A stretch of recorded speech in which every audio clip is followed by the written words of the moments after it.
Another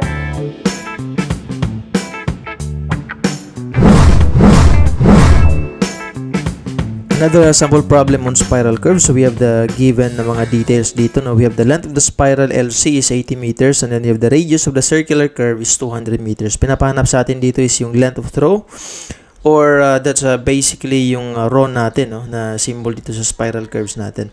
So basically ito yung sample problem to is just a demonstration kung ano yung length of throw at saka paano yung method or yung procedure para makuha siya, okay?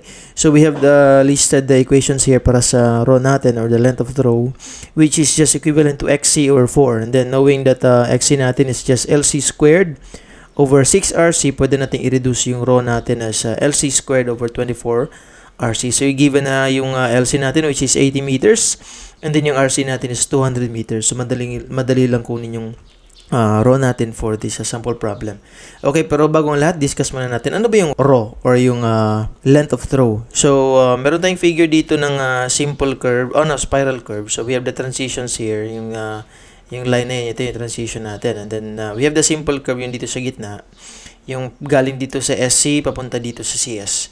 Okay, tapos meron tayong dalawang angles dito. You have the angle of intersection ng dalawang tangent, tapos meron din tayong IC o yun yung central angle bali ng simple curve natin. Ito yun, no?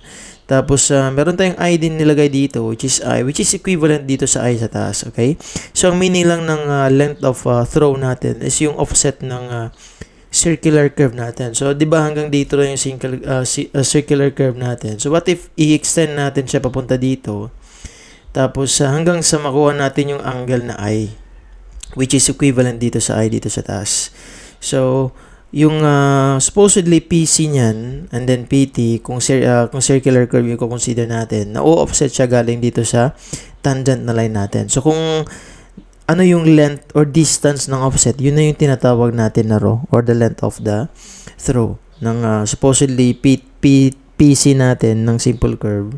Kasi na usog na siya, no? Kasi nilagyan na natin dito ng transition na curve galing dito sa SC papunta dito sa TS. So yun lang yung length of throw ng isang spiral curve na yun. Supposedly yun yung PC ng simple curve, pero kasi in-offset natin din sa tangent natin, nalagay tayo ng transition curve, so naging ganun na, no? Ganun na yung final niya, no? Hindi na siya PC dito, kundi hanggang SC lang yung circular curve natin na offset bali yung PC natin. So ito na yung offset natin. So solve na natin. So we have LC squared, we have 80 squared kasi given naman.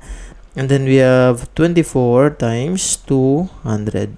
Meters yung nasa taas, meter squared, meter yung nasa baba. So yung final answer natin dito is naka-meters lang. So diretso lang tayo sa calculator, no? We have 80 squared divided by 24 times 200. Yan, so that's 1.33 meters. Madali lang, no? So, offset na siya ng 1 meter. Galing dun sa tangent natin. Supposedly, yun yung PC natin. Okay? So, I hope madali na yung pagka-discuss natin kung ano yung length of throw, no? Or yung rho natin sa spiral curves. And then, yun. Thank you ulit for watching. See you sa mga next sample problems natin on curves.